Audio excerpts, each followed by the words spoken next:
lecture by Dr. Deepak Singh Bisht. He is my close friend.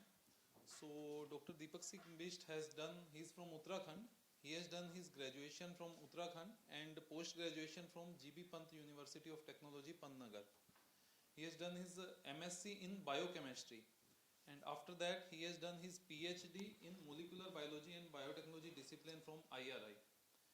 And during his PhD he has done work in Indian mustard regarding cytoplasmic male sterile line characterization and gene identification related to CMS line. And after his PhD he has moved from Brassica to rice, and now he is working on sheet blight, which is one of the most important disease of rice. And he is using genomics and transcriptomics approach for sheet blight gene identification related to sheet blight resistance, and he has identified some genes, and now he is applying this genome editing technology for sheet blight. So now he is giving a talk. He is going to give talk on recent development in CRISPR variant. So I invite Dr. Deepak Singh Bisht to give a talk. Thank you. Thank you, Anshul. Thank you for this wonderful introduction. So, good afternoon to all of you. इसे change करने के लिए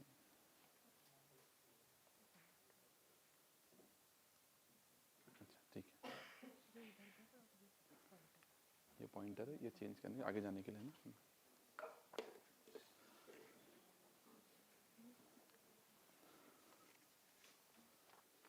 So, as Anshul told, I'll be delivering a lecture on recent developments in CRISPR variants. I hope that by now, because this training has started for a couple of days from now, so you are quite you know many things about CRISPR, what CRISPR really is, how it was discovered, what is the role of CRISPR, how it can be used, how it can be modulated, all those things. Although my topic is specifically on these variants, but I'll just give you a brief idea so that you can feel the need of why we need these variants, why variants are exactly needed. Anyway, the thing can be done by Cas9 also, but still we need some variants so that the toolbox, this CRISPR toolbox can further be increased, so that we can target different genes, different targets easily. Okay, so I'll give you a brief idea again about CRISPR. I'm sorry for the repetition, but then again it is needed here, so that's why. So the most important thing is that what do we need for editing? What specifically we need for editing? See, we will have a candid conversation so that you can gain something from this presentation, and also I can also gain from you. Okay, so a two-way conversation is very important for a particular lecture. So what is important for what do we need for editing? What is the foremost thing we need for editing? Yeah, we need to introduce breaks in your DNA. So it is not like this Cas9 is the only molecule that can induce double-stranded break in your DNA. There are other molecules also which are known for a quite long time that they introduce double-stranded breaks in your DNA. For instance, these are meganucleases, zinc finger nucleases, and TALEN coupled with this FOC1 endonucleases. So all these technologies are very robust, and they have been proven to edit n number of genes. There is a very famous example in wheat where genes present in 3 different chromosomes were targeted by TALEN. It was even the first paper in plants, in plant sciences, wherein this TALEN was used to target site-specific gene in case of wheat. Okay, but the important thing is that these technologies are very complex in design. So it is very challenging to design these molecules to target your specific gene of interest. And the advent of CRISPR has revolutionized this field because it is a very facile technology. It means that it is very simple to design. So anyway, whatever method you go, the concept is you have to introduce what? Double-stranded breaks in your DNA. Okay, so the fate of double-stranded break can be in 2 directions. The first one is it can go for non-homologous end joining. So this, and other one is homology directed repair. So this case, non-homologous end joining is an, am I audible without this mic also? Okay. So non-homologous end joining is basically what? It is a mechanism, okay, by which non-homologous strands can join, but it is again very error prone. So by this mechanism, there might be insertion of some insertions or deletion, there might be some disruption also. Okay. So but for this for this homology directed repair, what we need? We need a template strand so that it can go and insert into the site where the double-stranded break has been introduced. Okay, so this is the foremost thing, what is needed for disruption of your gene, for targeting your genes. So we need double-stranded breaks. Okay. Now CRISPR, all you know, CRISPR was first identified in what? Bacteria. So it is again a gift from nature. So this is basically adaptive immunity system in bacteria. So how it goes like, whenever there is an infection of phage in bacteria, the phage will, some small DNA pieces or some small chunks of DNA will be introduced into this CRISPR locus of bacteria. Okay, so in this CRISPR locus, they are now called as spacer sequences. And from these spacer sequences, these spacer sequences act as a memory signature. Okay, so when and the next time, when then again there is a phage infection, so this CRISPR RNA will be produced from this spacer sequences, and that will guide your Cas9 to the target. Okay, and then it prevents the infection of that phage into the bacteria. So on the basis of this is how this all system works, and on the basis of this, CRISPR system has been categorized into two different types. Broadly, although it is still a dubious classification, but you can classify this CRISPR system into class 1 and class 2 type. You know what is class 1 system and class 2 systems? Yeah, what? Class 1 are? Yeah, multiple factors are required for editing, apart from that Cas9. Okay, and in class 2, single Cas protein can guide your CRISPR Cas9 system to your target locus. Okay, so that's why, so class 2 system is more easy to handle as comparable to class 1 system. That's why we go with class 2 system. And in class 1 system are type 1 and type 3, and class 2 systems are type 2, type 4 and type 5, type 4, 5 and 6. Okay. So the thing is that this was known previously also, but the discovery, whenever a discovery happens, it goes from a series of observation. It is not like that some one fine day you get up in the morning, you will discover something. It is not like that. Okay. So this was like way back in 1970s, it was known that there is a presence of CRISPR locus. Okay, but it was not known what is the exact role of those CRISPR locus. And finally, when the genome sequencing project was, these are some observations that led to the final discovery. Then when this human genome sequencing project came into picture, there were several bacteria and archaeas were also sequenced. Okay. So during that sequence, they found that this CRISPR locus have these spacer sequences that are of viral origin. So it means that they might be having some role. So from that point, they came to know it might act as a memory signature. It was way back in 2005. And finally, it was found that these CRISPR locus contain an adjacent nuclease also. That nuclease is Cas9 nuclease. So from that point, the idea came that this might be helping bacteria in some immune response kind of thing. Okay, so this was the instance. So these are the series of observations which led to the finding that what? Which led to this finding. Who are these people? You know, any one of you? And then? And Donna. Okay, so they are the one. And who else? Anyone else who is very related to these discoveries? Broad Institute. What is the name? Zhang. Yeah. So although there was a patent battle, this is beyond the scope of this discussion, but they were the first one.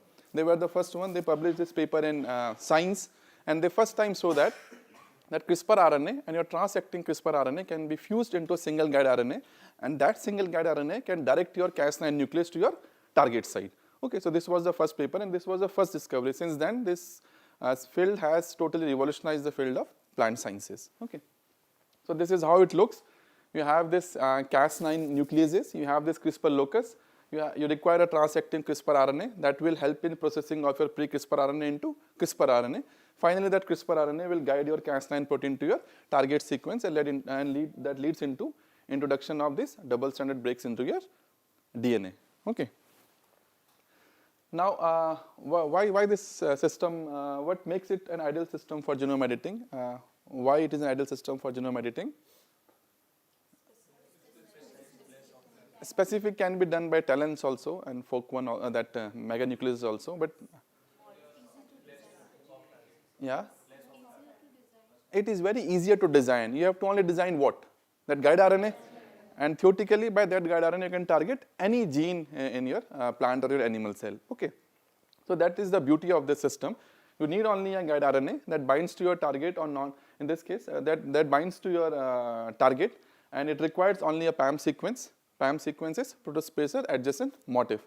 Okay, and that guides this entire system into the target, that Cas9 and this CRISPR RNA, guide RNA will bind to your target, and it will lead into direction of your double-stranded breaks. Okay. So there are two important Cas9 that has been isolated from Streptococcus pyogenes and Staphylococcus aureus. Okay, so they are routinely used. I'll tell you subsequently why these systems are. So now we'll gradually proceed towards variants. Okay. So what are the challenges with this CRISPR system? What are the challenges with this Cas9, CRISPR Cas9? First challenge is PAM requirement. You need a PAM like that juxtaposed to your target. Without PAM, you won't be able to target that particular gene. Okay. So you need a PAM sequence. Okay. So and that is a major challenge, because suppose a gene is not having a PAM sequence, then you won't be able to target it. Okay. Then again, off targets is a real problem, and sometimes these targets and sgRNAs are quite recalcitrant. Okay. Then we are not able to target some specific genes due to some unknown reasons. Fine. So to address all these things, the need was felt to identify some CRISPR variants so that we can address these challenges. Okay. So the first challenge is that you can reduce the size of Cas9. Okay. By reducing the size of Cas9 means the size can be reduced so that it can be easily inserted into your cell. Sometimes you directly insert your Cas9 rather than making a stable insertion. Okay. Then increase the fidelity means you have to reduce the off target. Okay. So for this off target also, there are some variants now by which you can reduce these off targets. Finally, and then expansion of the scope of the target means if you expand the PAM requirements, you can the targets can be expanded. You can theoretically target any gene in your system. Okay, so this is the first instance where people tried to find out natural Cas9 variants. Natural Cas9 variants means, as we know that this is ubiquitous in bacteria, this CRISPR locus and this CRISPR system is an ubiquitous system which is present in almost majority of the bacteria. So the interest was that we can isolate Cas9 from these different bacterial sources, and meanwhile in doing so we can identify some bacteria which we can identify some Cas9 which is smaller in size and have an altered PAM requirement. It was a natural thing which could come into mind. Okay. So by this, the various group, they work separately, independently. They have identified Cas9 from different bacterial sequences, and fortunately, they identified Cas9 which were smaller in size as comparable to your SP Cas9. Okay, but the problem was that the stringent PAM requirement. They require a very stringent PAM. So that's why till now we don't use all these Cas9. We are primarily focusing on this Cas9 only. But once we have a Cas9 which is smaller in size and the PAM requirement is less stringent, then it will be more adaptable. Okay.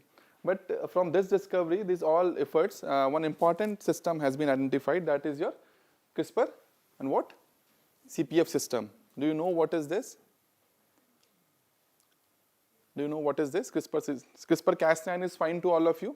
These are the variants. The efforts were done to identify variants which are smaller in size, okay, and have less stringent PAM requirement. But so far we don't have these systems now with us.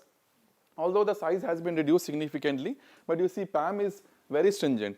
To find these kind of PAM sequence, it is very difficult to find these kind of PAM sequence in your genome.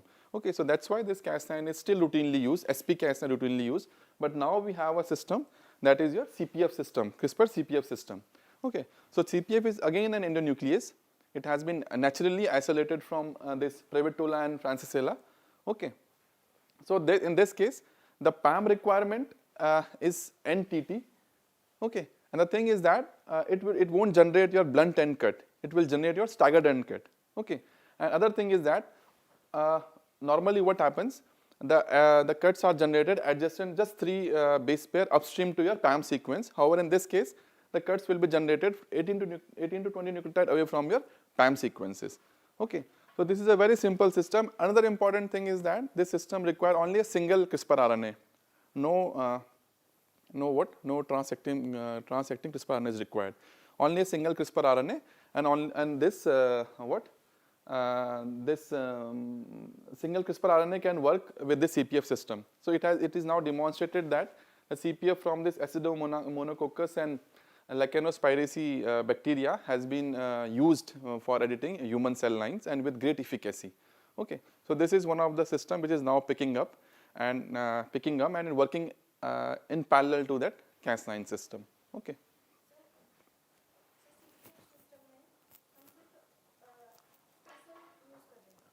नहीं CPF Cas9 जैसा ही है. It is same as Cas9. The only thing is that spacer means हाँ सिर्फ CRRNA use कर रहे हैं बस.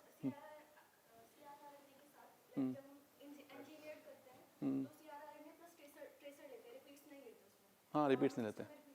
हाँ नहीं रिपीट्स नहीं, उसमें CRRNA के साथ हम ट्रेसर सीक्वेंस लेते हैं जो पूरा इसको GRNA स्कैफोल्ड बोलते हैं हम पूरा. ठीक है, लेकिन एडिट आपको सिर्फ चेंज करना है GRNA में. इसमें आपको सिर्फ CRISPR RNA चाहिए, आपको रिपीट्स कुछ नहीं चाहिए इसमें. जो आपका GRNA है ना 20 बेस पेयर का, आपका उसी से बाइंड कर जाएगा, प्लस कुछ एक्स्ट्रा सीक्वेंसेस हैं जो उसको CPF को गाइड करेंगे, बट उतना कॉम्प्लेक्स नहीं है एज कॉम्प्लेक्स एज Cas9. ठीक है. The only and the thing is that in this case you generate this staggered end cut, or in that case you generate blunt end cut. Okay. So this was the first system, which was first variant, which they found that it might be working together with Cas9 system. Okay. Otherwise, all these Cas9 systems are not very routinely used because of only this stringent time requirement. Okay. Now.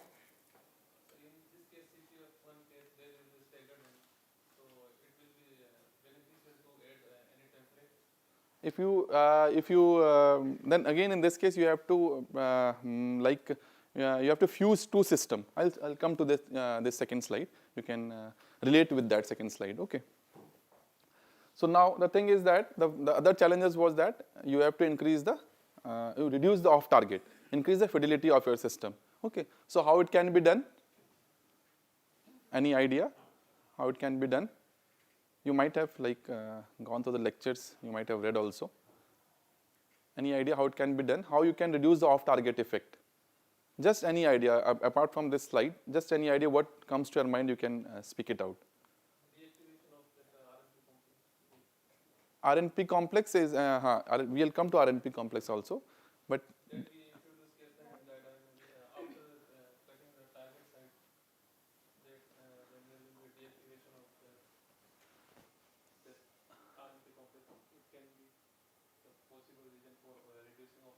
in RNP complex, we directly introduced this entire ribonucleoprotein complex into your cell. There is no stable integration. So that reduced off target, but I'm saying that you have to generate some variants of Cas9.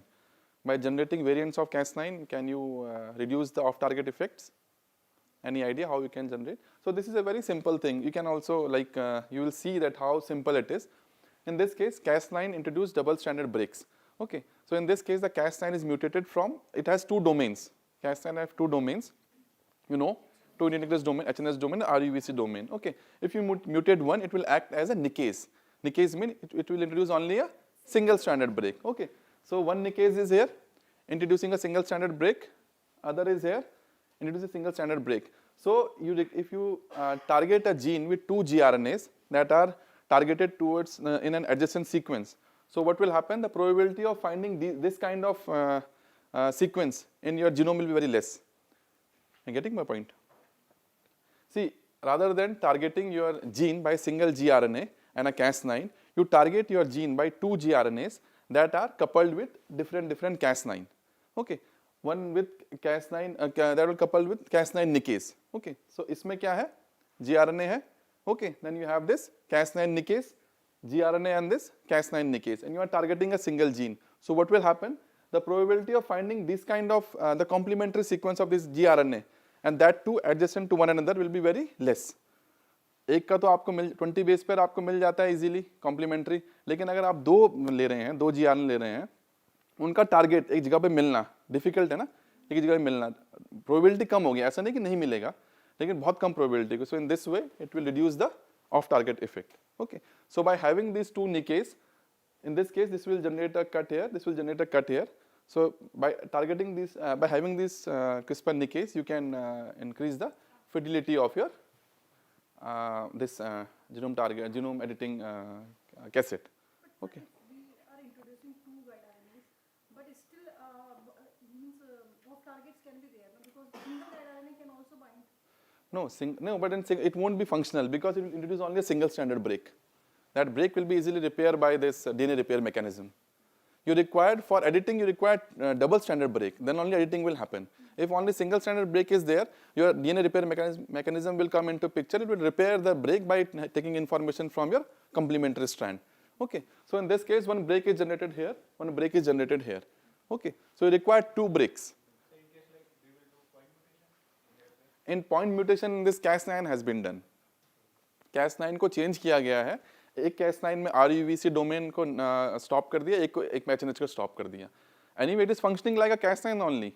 When this both will come together, so तब साथ एक जैसा काम करेगा ना, लेकिन दोनों different है. ठीक है.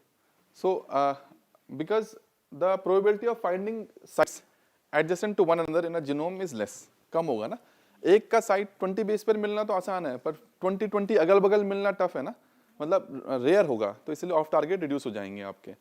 ठीक है. So this is the first variant that how we reduce this, how we can reduce this off target effect by using this nickase variants. Okay. Now second, what can be done? In the another case, we can use a dead Cas9. Dead Cas9 means in which both the domains are non-functional. Okay, means the nucleus domain are non-functional. Okay, so dead Cas9 and gRNA is fine, but to this dead Cas9 you can attach what? Fork1. Fork1 is a in a nucleus that works, that introduce double stranded break into your genome when they are in a dimer state. Okay, so Fork1 require dimerization. Without dimerization they won't act. Okay, so you can attach the Fork1 to this dead Cas9, a Fork1 to this dead Cas9. So this will favor dimerization also. It will introduce your double stranded break wherever this gRNA binds to your DNA. Okay, the principle is simple. Is it fine to all of you? So these are some initial variants of Cas9. You have this nickase, and then what is there? Dead Cas9. Okay. Dead Cas9 transformed plants are also called as mutants because somewhere I read that they are going to have this Cas9 always. See, if you are introducing your gene, if it is a stable transgenic, then it will be there. But suppose if you are using RNPs, ribonuclear proteins, okay, so then it is not a stable transgenic. Na? What it will do, it will go edit and in subsequent generation it will be removed. Okay, but यहाँ पे तो आपका integration stable हो गया, तो वो तो transgene है. लेकिन transgene is not a problem in case of plant system. The reason is what? Because in subsequent generation by back crossing you can eliminate it. Plants में कर सकते हैं ना. अगर suppose एक copy है, एक locus पे है, मतलब एक diploid है, एक क्रोमोसोम में एक ट्रांसजीन है, एक में नहीं है, लेकिन हमें तो एक्सप्रेशन चाहिए, किसी में भी इंटीग्रेशन हो. एक बार एक्सप्रेशन हो and that expression go and target your gene, so editing is permanent, but then you can remove that construct subsequently by back crossing, है ना. In plants it is feasible. So in case of plants, transgene is not a problem here in case of CRISPR-Cas9 because editing is permanent. You can remove this this construct later on from your this insertion later on from your plant system in subsequent generations. Okay. So this is another thing.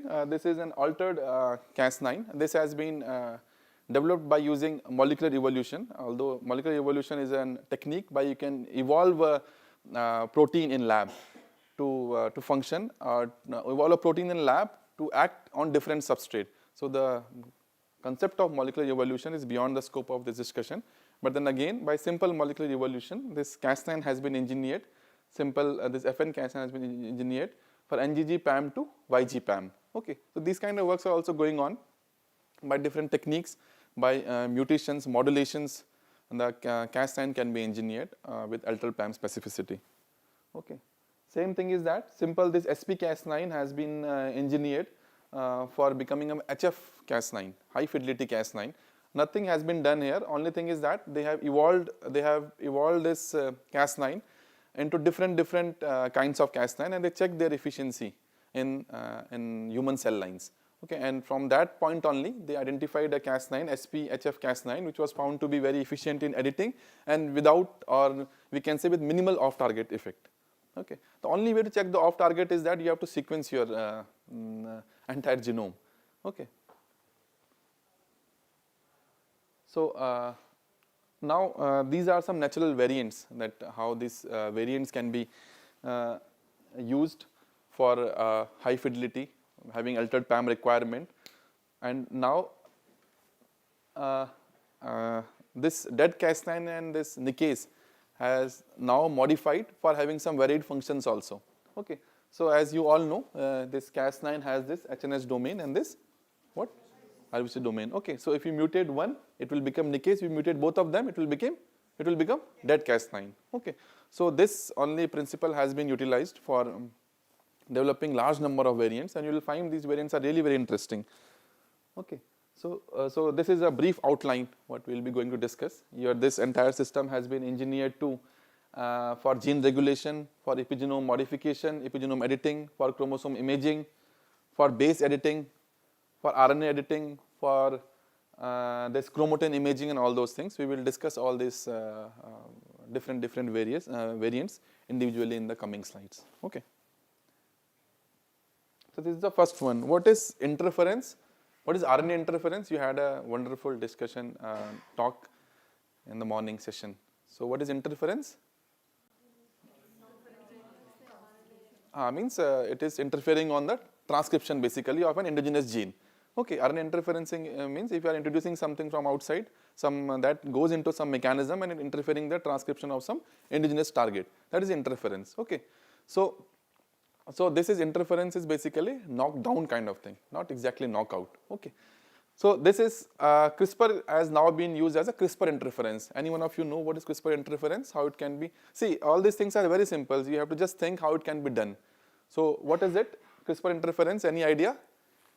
Means CRISPR Cas9 is used to just interfere into the in the expression, or CRISPR Cas9 can be used to alter the expression of a gene. Okay, it can be overexpression, or it can be reduce repression. Okay, so how it can be done? One of the easiest thing to visualize is that if you are this entire CRISPR Cas9 cassette go and dead Cas9 coupled with this gRNA go and sits into your target. So because it is already present there, so what will happen? It will hinder the transcription because it will not let the RNA polymerase bind to that particular site. So it is the easiest thing to imagine. Is it fine? If you target your CRISPR Cas9 cassette, in this Cas9 is dead Cas9. You don't want to induce breaks in your DNA. Fine? You don't want to induce breaks in your DNA. You need only a Cas9. You need a what? gRNA. gRNA, suppose you target a gRNA to your RNA polymerase binding site. Okay, so what will happen? Because of the hindrance in binding, your polymerase won't bind there. So the gene won't be expressed. Okay, so this is your CRISPR interference. So the first thing is that when dCas9 alone, only dead Cas9 can reduce or alter the expression of your gene of interest. Okay, but suppose if you want to further increase the efficiency of this particular cassette, what can be done? You can attach a repressor with it. You know, there are repressor in your genome. There are enhancers also. Okay, activators also. So you can attach a repressor. Okay, so one of the most routinely used repressor is your crab box, KRAB. Okay, crab box repressor.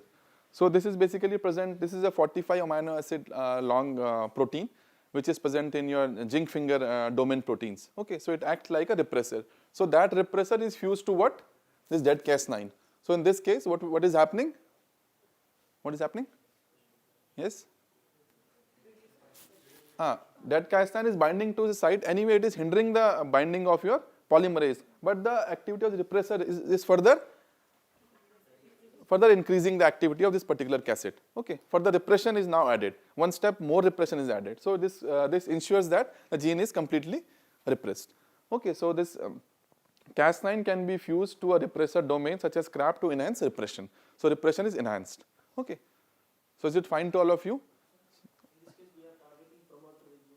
Yeah. In between the genes, exons. No, in this case, you can target your promoter region because RNA polymerase will bind in your promoter region only. Yeah. Fine. And now what else you can expect from this? Like interference, you can expect what? Activation also. How it can be done? By enhancing the activity. Then how it can be done? Adding of activators to your Cas9. Okay, so it is very simple. If you add activator to your Cas9, so it will enhance the expression of your gene of interest. So it is something like, what is activation tagging and all those things? It is something like activation tagging. Okay, so basically what are you doing? You're enhancing your expression of that gene. So it is very useful when suppose there are several genes in your system which are very important for your cellular growth and development. Okay, so if you silence those genes, if you knock out those genes, you won't get any result, because the cell won't survive. Okay, so in that case, what we do, we normally overexpress such kind of genes. Okay, so that we can, is it fine to all of you? So that we can see the phenotype, what is the resulting phenotype by overexpression. So we can relate the function of that gene and that overexpressed phenotype. So same thing can be done. The genes which we cannot knock down, they can be checked by overexpression. Okay, so this is the dead Cas9 plus. This BP64 is activator, a trans activator. Okay, that has been isolated from this herpes virus. Okay, and this 64 stands for this is actually BP16. It is been repeated 4 times, so that it becomes BP64. Okay, that simple protein has been randomly repeated 4 times. So this is a very strong activator in case of human cell lines. So if you add this with your dead Cas9, so you can increase the expression of your gene. Is it fine to all of you? Now, yeah, please. No, it depends what you are targeting. It depends what you are targeting. Okay, it might, see, the thing is that these are very simple version of the entire concept. When you are going for targeting something, you have to check each and everything, that where to target, where it will bind, where polymerase is binding, where enhancers are binding. So these all things has to be checked before. Okay. Sir, yeah. this activator and repressor, it is universal for all genes or no? No. This will depend from different individual to individual. This is basically for human system. See, in plants we don't anything that has already been validated into human system, that comes to plants later on. Okay. So in this case, these all things are first demonstrated in human cell lines. Okay. So this is basically what? Activation of your gene of interest. Fine. Now these all things has been further modulated so that the activation is further enhanced. Okay, so how it can be done? In this case, only we are having a single this VP64. If we add multiple copies of this VP64, the expression is further enhanced. Okay, so for these we have different systems also. We have DCAS9 SAM system, DCAS9 Suntac system, DCAS9 VPR system. The only thing is that I'll give a brief idea. We won't go into detail of these systems. In this case, what has been done? This Cas9 is fused to this GCN4. GCN4 is a polypeptide. Okay. You know this ELISA and all those things, the concept you know, that antibody, anti-antibody, then you add a fluorescent tag. Same thing is being done here. You have this GCN4. GCN4 is a polypeptide, and antibodies has been generated again this GCN4. And this the small chain of this antibody, small chain of this antibody is now fused to this VP64. So what is there? Cas9 is fused to this polypeptide, and you have this antibody fused VP64. So in cell, what will happen? If you introduce these things from outside, it will go and bind to this system. Now it will further enhance the expression of your gene. Is it fine to all of you? No? You are increasing the copies of what? Enhancer. Okay. So if you increase the copy of enhancer, it will further enhance your gene of interest. Okay. Now the thing is that in this case, it is a little bit complicated. You know what are aptamers? Any idea what are aptamers? Aptamers are basically RNA or protein molecules that bind to some specific sequence, proteins. Okay. So in this case, as I said, aptamers can be RNA or oligonucleotide or protein molecules. Okay. In this case, they have changed this gRNA, and gRNA forms 2 aptamers. Okay. So this case, it is called scaffold gRNA. So these are aptamer scaffolds. Okay. So these aptamers are some specific sequences. They are already known. So this is MS2 aptamer. MS2 aptamer. Okay. And this aptamer is known to bound this MS2 coat protein. Okay, so you know this protein is a cognate binding, this protein is having the cognate binding domain of this aptamer. So what will happen if you fuse this MC2 with different, in this case you have different this activators. If you fuse this MCP with different activators and you have a gRNA scaffold like this with aptamers, so it will bind to this. So likewise you can increase the number of activators in your the entire cassette. Okay, and it will further increase your expression of your gene, enhance your expression of your gene. Okay, so these are different systems how by which you can use this CRISPR activation. Okay. Now this is a very interesting kind of thing. We have this multimodal CRISPR RNA, CRISPR interference and activation function. Okay, so why it is important? In a single cell, you can activate as well as you can repress the expression of a gene. How it can be done? It is very simple. Suppose this is a gene 1. You are targeting this gene 1 with a gRNA having this scRNA means sgRNA scaffold. Scaffold, as I told you, it is mentioned specifically for sgRNA having this aptamer sequence. So you have aptamer sequence which binds to this protein, and that protein is tagged to an activator. In other case, there is a gene 2. You have this sgRNA scaffold. You have this aptamer. It binds to a different protein that is having a repressor coupled with it. Is it fine to all of you? If we introduced both this system into a cell, so at the same time you can increase the expression of a gene and repress the expression of a gene. So is it fine? So by this we can go for a multimodal CRISPR interference and activation function. So it is very interesting. See, otherwise it is not possible. At the same time, and that too target genes. Gene number 1 is being expressed and gene number 2 is being repressed. Okay.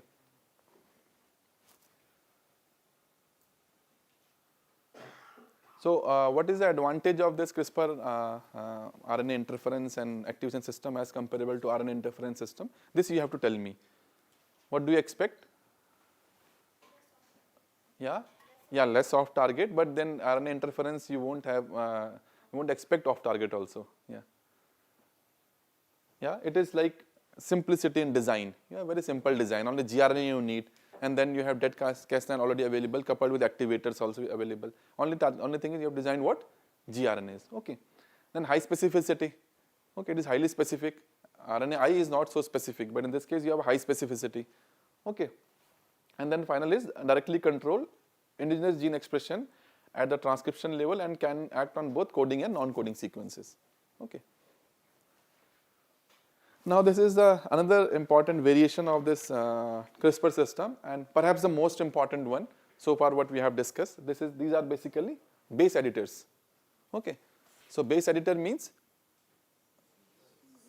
what we discussed so far was like insertion, deletion, disruption, but in this case we are just changing a single base. So see, it is very important. Single base means nothing else will be like anything else won't be inserted or deleted from there. Only base will be edited. Okay.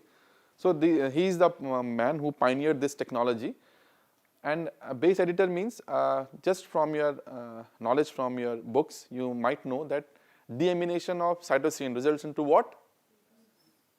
Yeah, please be loud. Uracil. And then it will conversion is what? C to T. C to T. Okay.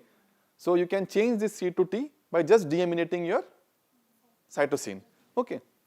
So from that concept, what is needed first? You need a deaminase. Is it fine?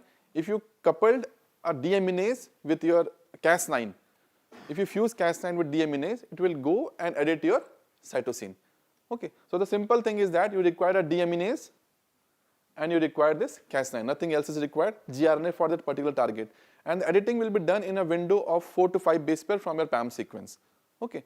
So now you need a cytidine deaminase, you need a Cas9 protein. I'll come to this, why it is needed. So by this you can change, and in this case you need what kind of Cas9? You need a Cas9, dead Cas9 or a complete Cas9 or nicase? You need a nicase here. I'll come to this point also, why we need a nicase here.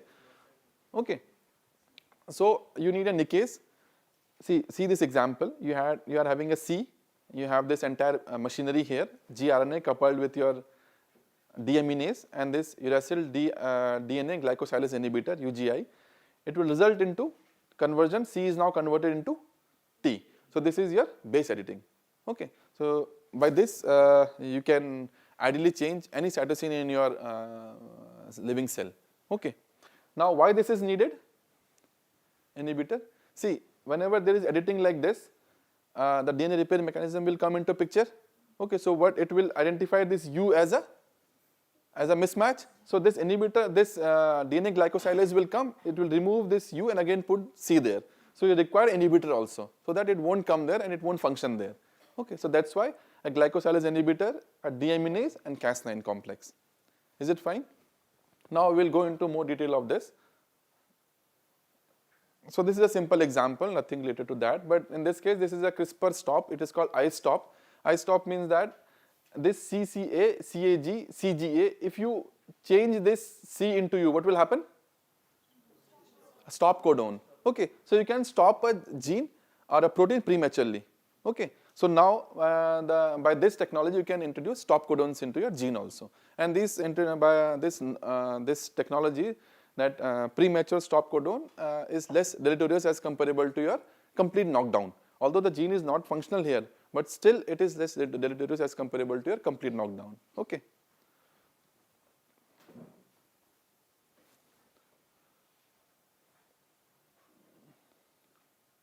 I missed one slide actually.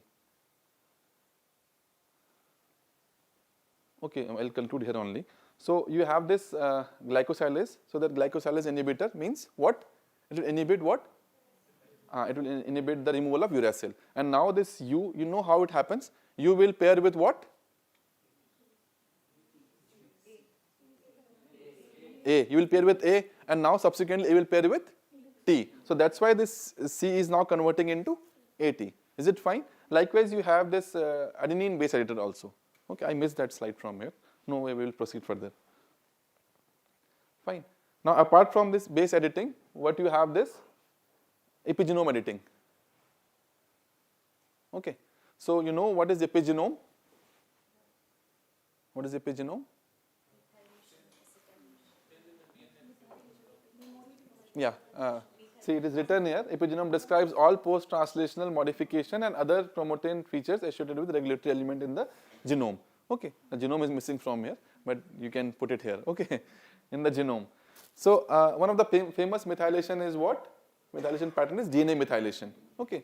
So in plants there is having these methylation has different significance. However, in case of animal system, this you have large number of cytosine methylation.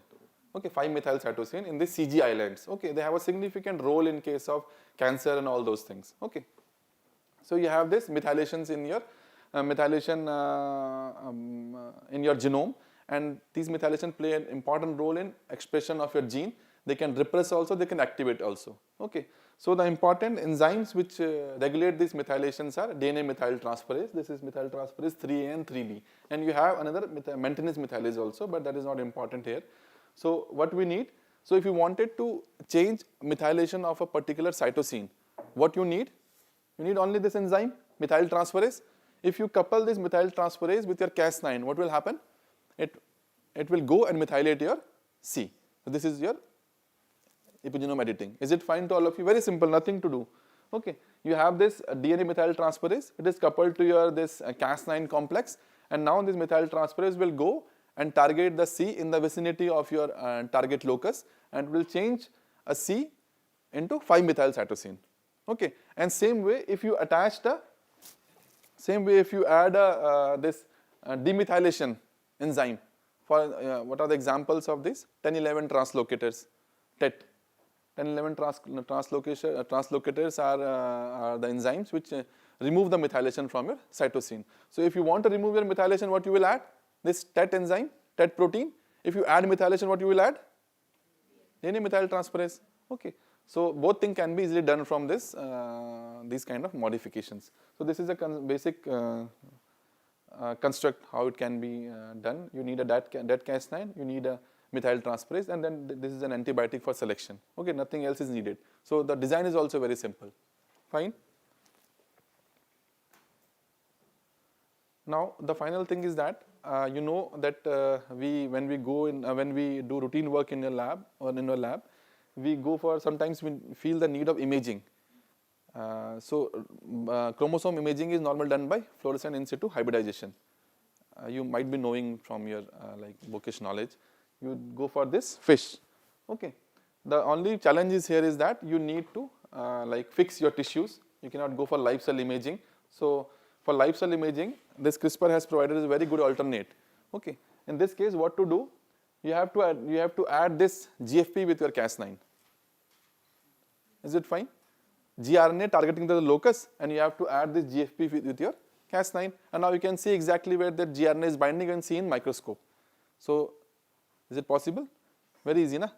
You target a GFP with your Cas9, and then you can image, you can see the pictures in your microscope. But the thing is that only one GFP won't be sufficient. At a particular target, how many gRNA can bind? Only one can bind. But the fluorescence emanating from this GFP won't be sufficient to be captured by even a very good high quality of microscope. Okay. So what to do? You have, so the initial experiment for these kind of things were done in repetitive sequences. So if there are repeats in your genome, so multiple gRNA will bind. Now the signal will be sufficient to be captured by a microscope, so that can be easily captured. So this is very easy when you are imaging your telomere dynamics or some dynamics of some repetitive element in a live cell. Okay. So this can be easily done, but the problem is that, but suppose if you wanted to identify some genic region, a single copy gene, so how it can be done? Any idea how it can be done? See, I told you initially aptamers can be done. Okay, so same thing, you add this aptamer sequence with this guide RNA, gRNA scaffold, you have these proteins which bind to your aptamers. These proteins are tagged with your YFP or GFP, whatever you want. So now you increase the number of your GFP signals. Okay, so suppose if this protein, this entire gRNA Cas9 goes and bind to a target. So see how many YFPs are here. So that signal coming from this particular binding will be sufficient enough to be captured by your microscopic examinations. Okay, so by this way you can go. So these things were not possible previously. CRISPR-Cas9 has made it possible now. Okay. Sir, this can be used for checking the transformation efficiency also. If we are not using the Cas9, if we do You can check it. Yes. Cas9. See, you can do n number of things by all these things, whatever you want. The only thing is that. There is confusion that plasmid is inserted or not, like that. No, but then. By doing the screening. So if we are using any kind of fluorescent marker, you can check it. Cas9, You can check it. Yes, you can check it. we can screen on You can check it. But in this case, you are having this dead Cas9. It won't be useful for your purpose because you need a proper Cas9. This is normal Cas9 will go and cut your DNA there. But if we want to create the mutation also. You want to create the mutation, no? But in this case, the purpose is not to create mutation. So if you add a normal Cas9 there, If we design. you design it, but then again, so in this case, because you need the Cas9 for mutation also. So if you have such kind of thing, it will go and create mutations there. So for imaging purpose only, it is fine. But I don't know whether it can be modulated for checking the transformation efficiency also. Because if something can be done, that you can add an other Cas9 or something, a close by sequence can be added, then it might be possible. But I don't have found like any such kind of examples. Okay. So this is fine to all of you. Okay. So you have this. By this you can increase the signal, and those signals can be easily captured. Okay. Now this is the final conclusion. But before that, any questions? Like, because see, I tried to make it very simple because I knew that you all are students, so that it might help in your academic endeavors also. So that's why, although I have few more slides also, but I won't show them here with some examples also. But then again, any questions? No questions? Okay. So these are some future directions. Okay. Sir, to base editor system, the like a point mutation, so how to differentiate by the spontaneous point mutation or by the base editor system? See, spontaneous means spontaneous. This is also a mutation. This is also a mutation. Okay. So spontaneous mutation happens during a course of time. It is not like that because you know that suppose you have targeted a region called X. Okay. In that region you have a C there, and now by your base editing that C has changed to A में बदल गया हो, ठीक है, and now you can sequence that region only. क्यों C में बदला है, C बदला कि नहीं बदला वो चेक करने के लिए. आपको अगर पूरे को जीनोम को कंपेयर करना, इट इज नॉट पॉसिबल. कि आपको कैसे पता, स्पॉन्टेनियस म्यूटेशन का फ्रीक्वेंसी पता कितना होता है, 10⁻⁶, ठीक है, मतलब आपको इतने सालों में एक म्यूटेशन होता है, इनसे आप लिंक नहीं कर सकते इसको. This is a different thing, this is only for a target, and target you know, तो आप कुछ नहीं करो, बस उसको जहाँ पे एडिट हुआ उस सीक्वेंस कर लो, आपको तो पहले से पता है टारगेट तो ना, तो आप कंपेयर कर लो एडिट हुआ कि नहीं हुआ, यही आप कर सकते हो इसमें. लेकिन आप you picked a very relevant point. The thing is that this might result into editing of different bases present elsewhere in your genome. Then it becomes very difficult how to identify. Although you are targeting a specific sequence, but there might be some mismatches. There might be some, this Cas9 might act on some other cytosine also. For that identification, you have to sequence your entire genome. Okay, so efficiency is still like debatable. You have to standardize these technologies for future applications. Okay. Now, these are some future directions. Like what we need more is we need a smaller Cas9, particularly for human system, and for this RNPs also, because if you have a smaller system, you can directly inject into your cell. Okay, then the other thing is that see, this is very important thing. These Cas9 are all from what? Bacteria. So it is expected that they will be immunogenic to human system. In plant it is fine, but in human it will be. But if in plant it is a stable transgenic, then it will be again a problem. Okay, it might be attract a debate on this, that whether it can be used or not. Then again go by all those bioefficacy methods of checking the immunogenicity of this Cas9 protein. So it is expected Cas9 is from bacteria, and now different people have different viewpoints. So it has already been proved that half of human may already have pre-existing humoral cell-mediated adaptive immune response to Cas proteins. So still all these technologies have a long way to go into the market. Okay. Now ethical issues are a major concern. See, whenever two people sit with a different viewpoint, you can always debate on issues. Okay, if you have a knowledge of that particular subject. So ethical concern will always be there. Okay. So these are some future things which are to be addressed, and hopefully in the coming time it might be addressed. Okay. I'll conclude my lecture here. I thank you for your patience hearing, and if any questions are there, feel free to ask. Can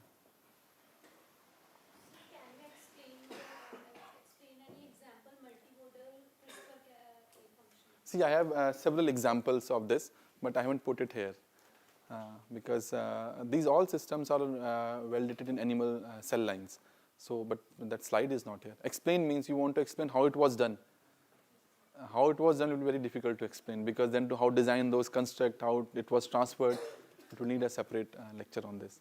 The only thing was here to give you a brief idea that these things are possible, so that when you go back to your respective places, you can search the literature for all these kind of findings. But I hope that you might have some idea from this, that these things are possible, these things can be done. Okay. Yes, what else?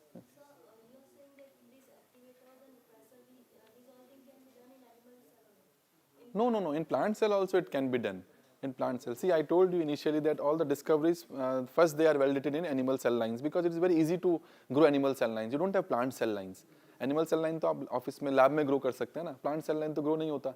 Easily infect कर सकते हो. आप injection से उसमें infect कर सकते हो. देख सकते हो उनमें. And large, huge research is already been done in these animal cell lines. So it's very easy to demonstrate in it. Plants, for demonstration in plant, you need to develop stable transgenics. Okay. So it becomes difficult in plant. And then again, plant require a generation to grow. Animal तो आपका क्या है, कुछ दिन में RBC है, leukaemia cell lines है, हिला सेल लाइन्स है, वो कुछ दिन में ग्रो हो जाएंगी. आप चेक कर सकते हो ना. प्लांट सेल तो नहीं कर सकते ना. अगर आप किसी मैंगो में ग्रो ट्रांसजेनिक चेक करेंगे, तो मैंगो जब फल देगा, तब तक तो हमारी पता नहीं सेकंड जनरेशन आ जाएगी चेक करने के लिए, है ना. तो चेक नहीं कर सकते हम लोग. और कुछ?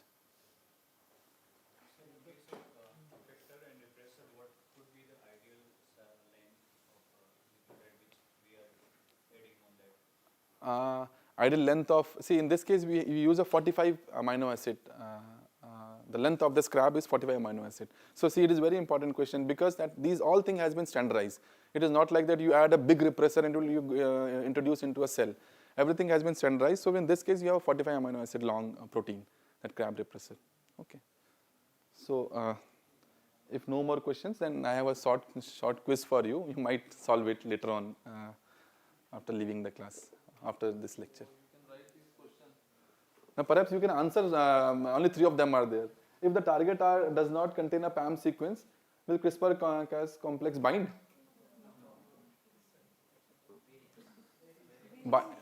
It varies basically, it varies. Okay.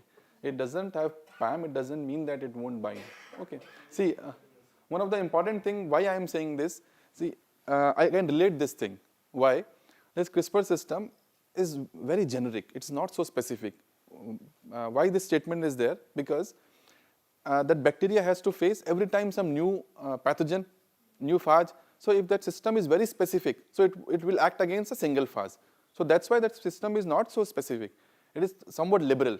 It binds to some different sequence of different specificities also. So that's why we have this off target also. You're getting my point? इसी वजह से होता है क्योंकि बैक्टीरिया स्पेसिफिक अगर होगा ना तो वो एक ही के अगेंस्ट होगा सबके बैक्टीरिया तो ऐसा तो नहीं है एक फाज इन्फेक्ट कर रहा है during the course of time many thing will infect a bacteria so bacteria का सिस्टम ऐसा डेवलप हुआ है कि it has the complexity is little bit reduced it might act to some different classes of phages also. So that's why you have this off-target effect also. How often PAM sequences are present in mammalian genome in average? How often are the PAM sequences presented in the mammalian genome in average? ये आप लोगों को देखना है, ठीक है? If Cas9 is stably integrated into the genome and is it continually acting on the genome and causing mutation even without the PAM, even without the gRNA? This also you have to see. Okay. ये answer है okay thank you